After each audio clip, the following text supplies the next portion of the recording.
சட்டம் ஒழுங்கை மெயின்டைன் பண்ணணும். அடுத்து குற்றங்களை தடுக்கணும், நடந்த குற்றங்களை கண்டுபிடிக்கணும், ரவுடிகளை ஒடுக்கணும்.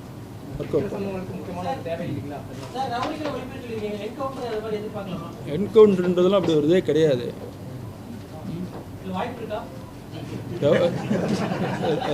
ரவுடிகளுக்கு எந்த லாங்குவேஜ் புரியுமோ அந்த லாங்குவேஜில் நம்ம சொல்லிக் கொடுக்கணும். சரியா? ஃபர்ஸ்ட் லைன் நேயர்களுக்கு வணக்கம். நம்ம இன்றைக்கி என்ன பார்க்க போகிறோம் அப்படின்னா, நேற்று பார்த்தோம் என்ன, ரத்தோர் கமிஷனர் ரத்தோர் வந்து 1 வருஷம் தான் ஆகுது சென்னை கமிஷனர் ஆகி, அவரை மாற்றிட்டாங்க அப்படின்னு பார்த்தோம். அதற்கு காரணம் என்ன அப்படின்னு பார்த்தீங்கன்னா, ரத்தோர் வந்து அழுங்காமல் குலுங்காமல் ஒயிட் காலர் ஜாப் மாதிரி போலீஸ் ஜாப்பை பார்க்கக்கூடியவர். அவர் வந்து ஸ்பாட்டுக்கே போக மாட்டார் அப்படின்ற ஒரு குற்றச்சாட்டு, எவ்வளோ பெரிய சம்பவங்கள் நடந்தாலும் அவர் போகிறதில்லை அப்படின்ற மாதிரியான ஒரு குற்றச்சாட்டு இருந்தது. அதே மாதிரி என்னென்னா, சிலர் வந்து இவர் வந்து, அதாவது இப்போ நீங்கள் மத்திய அரசு கட்டுப்பாட்டுக்குள்ளே பல விஷயங்களை எடுக்க ஆரம்பிச்சிட்டாங்க. அவர்கள் கட்டுப்பாட்டுக்குள்ளே கொண்டு போய் ஆளும் கட்சியை மிரட்ட வேண்டும் என்பது தான் பாரதிய ஜனதா கட்சி கடந்த கடைசி 5 ஆண்டுகளில் செஞ்சுக்கிட்டு இருந்தது. அப்படி அதில் ரத்தோரும் அந்த கூட்டத்தின் ப்ரெஷர் தாங்க முடியாமல் அவர்களோட செயல்பட்டதாக ஒரு தகவல், அது இன்னும் கன்ஃபார்ம் ஆகலை. ஸோ அப்படி ஒரு பேச்சு அடிபடுது அப்படின்னு வச்சுங்களேன். இதில் ரத்தோர் மாற்றப்பட்டு விட்டார். இப்போது நேரடியாக முதலமைச்சர் ஒரு தமிழரை வந்து, ரொம்ப நாளைக்கு அப்புறம் ஒரு தமிழர் வந்து சென்னை மாநகர ஆணையராக பொறுப்பேற்றிருக்கிறார். அவர் தான் அருண் ஐபிஎஸ். ஸோ இப்போ இந்த அருண் யார் அப்படின்னா, தென் மாவட்டத்தை சேர்ந்தவர். அவர் வந்து தேவேந்திர குல வேளாளர் சமூகத்தை சேர்ந்தவர் அப்படின்றத தெரிஞ்சுங்க. இது எதுக்காக நான் சொல்கிறேன் அப்படின்னா, சில பேர் சொல்கிறாங்க இந்த திராவிட ஆட்சி அப்படின்னாலே அது வந்து பட்டியலினத்து மக்களையோ இல்லை இவர்களுக்கோ வந்து எதுவுமே பண்ணாது, ஒழிச்சு கட்டிடும், அவர்களுக்கு பிரதிநிதித்துவம் தராது, அது பண்ணாது இது பண்ணாதுன்னு இப்போ வாயில் வடை சுட்டு ஏதோ அவங்க கொள்ளையடிக்கிறதுக்கு கட்ட பஞ்சாயத்து பண்ணுறதுக்காகவும் ஏதாவது ஒரு இது இப்போ ஊட்டிகிட்டு இருப்பாங்க. ஸோ அது இல்லாமல் இக்கட்டான இந்த சூழலில் வந்து திரு அருண் அவர்களை வந்து போட்டிருக்காங்க. அருண் வந்து நீங்கள் வந்து, நான் ஜாதியை சொல்கிறேன், நீங்கள் தப்பாக நினைக்காதீங்க, அது எதுக்காகனா இவர்களுக்கு சொல்ல வேண்டும் என்பதற்காக தான் அதை சொன்னேன், மற்றபடி விட்டுருங்க. சார், திரு அருண் ஐபிஎஸ் வந்து மிக பயங்கரமான டேலண்டான ஒரு ஆஃபீஸர். அவர் வந்து ஐஏஎஸ், அதாவது ஐஏஎஸ்க்கு அப்புறம் தான் வந்து ஐபிஎஸ் வரும். அதில் பாஸ் பண்ண முடியாதவரில் இப்போ அண்ணாமலையெல்லாம் பார்த்திங்கன்னா ஐஏஎஸ் முடியல, ஐபிஎஸ்சில் ஏதோ குறைஞ்ச மார்க் எடுத்து ஏதோ வைபோவில் பாஸ் பண்ணி வந்தாள். ஆனால் திரு அருண் அவர்கள் வந்து என்ன அப்படின்னு பார்த்திங்கன்னா, ஐஏஎஸ்ஸாக தேர்வு செய்யப்பட்டு, ஐஏஎஸ் என்பது ஐபிஎஸ்க்கு மேலே தேர்வு செய்யப்பட்டு, தன் விருப்பத்திற்கு இணங்க நான் வந்து ஐஏஎஸ்ஸாக இல்லை ஐபிஎஸ்ஸாக ஆகிறது தான் என்னோடய லட்சியம்னு சொல்லி ஐபிஎஸ் அதிகாரியாக ஆனவர் தான் திரு அருண் அவர்கள். அவர் வந்து ரொம்ப டேலண்டான ஆஃபீஸர். அவர் வந்து என்னென்னா, அவருடைய கடந்த காலத்தில் அவர் செய்த சில விஷயங்களை நம்ம சொல்லி ஆகணும். அதாவது திமுகவின் மூத்த அமைச்சர் திரு KN நேரு, திருச்சியை வந்து ஆட்டி படைக்கக்கூடியவர், திருச்சியில் ஒரு முக்கியமான ஆள், நீண்ட காலமாக கிட்டத்தட்ட ஒரு 20 வருடங்களுக்கு மேல் 25 வருடங்கள் ஆட்சி மாற்றம் நடப்பதெல்லாம் அமைச்சராக இருந்தவர், மிக செல்வாக்கு மிக்க ஒரு மனிதர். ஏன்னா அவர் இருந்தக்கூடிய நிலையில் எப்படி அப்படின்னா, ஜெயலலிதா ஆட்சி காலத்தில் பவர்ஃபுல்லாக இருந்தவர், சரிங்களா. திருச்சி கமிஷனராக இருந்தவர். திருச்சி கமிஷனராக இருக்கக்கூடிய காலகட்டத்தில் தான் என்ன ஆகுதுன்னா, லாட்ரி சீட்டு தடை செய்யப்பட்டு 10 வருடங்களுக்கு பிறகு ரகசியமாக லாட்ரி சீட்டு விற்கிறாங்கன்னு தெரிஞ்சோடனே கிட்டத்தட்ட 25லேருந்து 30 பேரை நைட்டாக தூக்கி கப்புன்னு பிடிச்சி போட்டு ரெடி பண்ணி பலரை குண்டாஸ் ஆக்டில் ஒட்டு மொத்தமாக கொத்தா தூக்கி போட்டவர் யார் அப்படின்னா அருண். சரி, ரைட், இது பண்ணியிருக்காரு அப்படின்னு, இது கூட பரவாயில்ல, இது வந்து கடமை செய்திருக்காரு, வித்தியாசமாக செஞ்சுருக்காருன்னு நம்ம பார்க்கலாம்.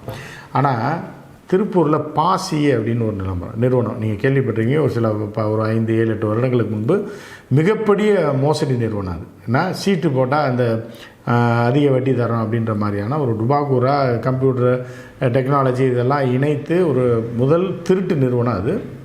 இந்த பாசி நிறுவனத்தில் ஆயிரக்கணக்கான கோடிகள் அந்த பகுதி மக்களில், நீங்கள் பொதுவாக பார்த்தீங்கன்னா அந்த கோயம்புத்தூர் கொங்கு பெல்ட் தான் இந்த ஏமாறுறவனும் ஜாஸ்தி ஏமாத்துறவனும் ஜாஸ்தி அப்படின்னு நம்ம பார்க்கலாம். தமிழ்நாட்டிலேயே நீங்கள் வந்து தஞ்சாவூர் சைடில் பார்த்தீங்கன்னா இந்த மாதிரி ஏமாத்துறவன் இந்த மக்களை ஏமாற்றி இந்த சீட்டு பிடிக்கிற இது வட்டி ஜாஸ்தியாக தரேன், அது மாதிரி ஷேரில் இது பண்ணுறேன் அப்படின்றது இந்த பெல்ட்டில் ஃபுல்லாக பார்த்தீங்கன்னா கம்மியாக இருக்கும். நீங்கள் வந்து சென்னை அவுட்டரில் எடுத்துட்டிங்கன்னா விழுப்புரம், விருதாச்சலம் இந்த பக்கம் அப்படியே போனீங்கன்னா திருச்சி வரைக்கும் அது கம்மியாக இருக்கும். இந்த பக்கம் தஞ்சை மாவட்டத்தில் கம்மியாக இருக்கும், மதுரையிலையும் கம்மியாக இருக்கும். மதுரை, திருநெல்வேலி ஆளை போட்டு தள்ளிடுவாங்க காசு தராமல் இப்படிலாம் ஏமாத்துறாங்க. எங்கே வந்து ஜாஸ்தியாக இருக்கும் அப்படின்னா கொங்கு பெல்ட்டில் கோவை, இது பெரியார் மாவட்டம், பழைய பெரியார் மாவட்டம், அதாவது ஈரோடு, சேலம், தருமபுரி இந்த மாதிரி ஏரியாவில் தான் இந்த மாதிரி ஆட்கள் இருப்பாங்க. இந்த பாசின்ற நிறுவனம் ஆயிரக்கணக்கான கோடிகள் அடிக்கும்போது இவர்கள் என்ன பண்ணுறாங்கன்னா பொருளாதார குற்றப்பிரிவுன்னு ஒன்று இருக்குது. எதுனா இந்த பொருளாதாரம் தொடர்பாக ஏமாத்துறாங்கள இவனெல்லாம் பிடிக்கிறது. இவர்கள் அடிக்கக்கூடிய இந்த அதில் உள்ள காவல்துறை எல்லாரையும் நம்ம சொல்லலை, அதில் அடிக்கிற மாதிரி வருமானம் எதுலேயுமே கிடையாது. ஏன்னா 100 கோடி 200 கோடி மக்கள் காசை அடிச்சுட்டு போயிடுவான். அவன்கிட்ட சீஸ் பண்ணும்போது பாதி 50 கோடி 60 கோடி தான் அவர்கள் கேப்சர் பண்ணுவாங்க. அதை குறைந்த பட்சத்தில் கணக்கு காட்டுவதற்காக 5 கோடி 10 கோடின்னு அந்த அதிகாரிகள் பெரிய அமௌண்ட்டை போட்டுருவாங்க. இப்படி தான் என்னன்னா இவர் எஸ்பியாக இருக்கார். எஸ்பியாக இருக்கிற காலகட்டத்தில் அந்த திருப்பூரில் பாசி அப்படின்ற நிறுவனத்தை பிடிக்கும்போது பொருளாதார குற்றப்பிரிவு தான் அதை விசாரணை செஞ்சுட்ருக்கு. அதில் உள்ள அதிகாரி டிஐஜி ரேங்கில் உள்ளவர், இவரை விட ஒரு பதவி மேலே உள்ளவர், அவரையே மொத்தமாக தூக்குனவர் நம்ம அருண் ஐபிஎஸ் அவர்கள். இவர் என்ன பண்ணுறாருன்னா தன்னுடைய மூத்த அதிகாரின்னு பார்க்காம அவர் வேறு டிபார்ட்மெண்ட், அவர் பொருளாதார குற்றப்பிரிவில் இருக்கார் அப்படின்றாலும் அந்த அதிகாரியை தூக்கி சிறையில் தள்ளியவர் திரு அருண். அதே மாதிரி அந்த கூட்டு குழம்பு வைத்து கொள்ளையடித்த கும்பல், காவல்துறை கும்பலையும் மொத்தமாக பிடித்து அந்த கொள்ளை கும்பலையும் மொத்தமாக சீட்டு போகிறேன்னு சொல்லி ஏமாற்றி இந்த அது ஷேரில் இன்வெஸ்ட் பண்ணுறது அந்த பாசி நிறுவனத்தை மொத்தமாக தூக்கி உள்ளதுக்கு வச்சது யாருன்னா அருண்.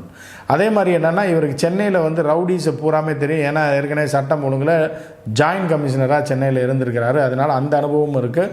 சென்னையில் எந்தெந்த பகுதியில் என்னென்ன நடக்கணும். நீண்ட இடைவேளைக்கு பிறகு இவருக்கு ஒரு அருமையான அதாவது ஆளுமை மிக்க இவர் கடுமையான நேர்மையான மனிதன், கடுமையான உழைப்பாளி, எல்லா விஷயத்தையும் தெரிஞ்சவர். இவருக்கு ஏற்ற தீனி இப்போது கிடைத்திருக்கிறது, அதுதான் கமிஷனர் பதவி. ஸோ உடனே களத்தில் இறங்கிட்டார். உடனே பத்திரிகையாளர்லாம் கேட்குறாங்க, என்னங்க இந்த கொலை, இதை பற்றி ஏன்ட்ட இப்போதைக்கு கேட்காதீங்க, அதை அப்புறம் பேசுகிறேன்ட்டார். ஆனால் ரவுடிகளுக்கு எப்படி பதில் சொல்ல வேண்டும், எப்படி பதில் சொன்னால் அவர்கள் தெரிச்சு ஓடுவாங்கன்றது எங்களுக்கு தெரியும், அந்த வகையில் நான் பார்த்துக்கிறேன்னு சிம்பிளாக சொல்லி முடிச்சிருக்காரு அருண் ஐபிஎஸ். ஸோ அருண் அவர்களை பொறுத்தளவுக்கு பார்த்திங்கன்னா நேர்மையான ஒரு அதிகாரி, வேகமான அதிகாரி. நேரடியாக இது முதலமைச்சர் மு.க. ஸ்டாலினோட தேர்வு. மூத்த அமைச்சர்கள் யார்கிட்டையுமே டிஸ்கஸ் பண்ணல, கேபினெட்டில் இதை பற்றிலாம் டிஸ்கஸ் பண்ணலை. இந்த மாதிரி கொலை நடந்திருக்கு, இது நடந்திருக்கு இப்படின்லாம் பண்ணல. டக்குன்னு பார்த்தாரு, நேற்று இது இருந்தது, ரத்தோரை தூக்கி ட்ரைனிங் சென்டரில் தூக்கி போட்டாங்க. டக்குன்னு பார்த்திங்கன்னா அருண் தூக்கி சிட்டி கமிஷனராக போட்டாங்க. அவர் இன்று பொறுப்பும் ஏற்றிருக்கிறார். அவர் நிச்சயமாக ஒரு மாற்றத்தை கொண்டு வருவார் என்கிற நம்பிக்கை இருக்கிறது. சென்னையில் அந்த ரவுடிகளை ஒரு 2-3 பேரைனாலும் போட்டு தள்ளுறதுக்கு ஒரு வாய்ப்பு இருக்கிறது. இதில் அருண் ஐபிஎஸை பற்றி இன்னொரு விஷயம் சொல்லணும் அப்படின்னு பார்த்தீங்க அப்படின்னா, இவர் என்னென்னா நெல்லூர் அப்படின்னு ஆந்திராவில் நெல்லூர்னு ஒரு ஊர் இருக்குங்க. நெல்லூர் பக்கத்தில் ஒரு கிராமம். அந்த கிராமம் மகா திருட்டு கும்பல் அடங்கிய ஒரு கிராமம். இந்த ஊர்க்காரங்களுடைய வேலையே என்ன அப்படின்னு பார்த்தீங்கன்னா, தமிழ்நாடு கர்நாடகாவில் போய் கொள்ளையடிக்கிறது. கொள்ளையடிச்சிட்டு என்ன பண்ணுவான், டக்குன்னு எஸ்கேப் ஆகி நெல்லூருக்கு போயிடுவான். அங்கே நம்ம தமிழ்நாட்டு காவல்துறை ட்ரேஸ் அவுட் பண்ணி இது நெல்லூர் கும்பலோடைய வேலை தான் அப்படின்னு தெரிஞ்சு நேராக போனீங்க அப்படின்னாலும் இந்த வேறு மாநிலங்கிறதுல போகும்போது அந்த மாநில காவல்துறையிட்ட இன்ஃபார்ம் பண்ணிட்டு தான் போகணும். இந்த மாதிரி உங்கள் காவல்துறை ஜுடிஸ்டிகேஷனுக்குள்ளே வருது இந்த ஏரியாவில் இருக்கவனா கொள்ளையடிச்சிட்டு போயிருக்கேன், எங்கிட்ட ஆவண ஆதாரங்கள் இருக்குது அப்படின்னு கொடுத்தா கூட அவன் போய் என்ன பண்ணிடுவாங்கன்னா, அவர்களுக்கு தமிழ்நாட்டு போலீஸுக்கு அவன் ஊருக்காரனை பிடிச்சி கொடுக்கணுன்னு என்ன இருக்குது.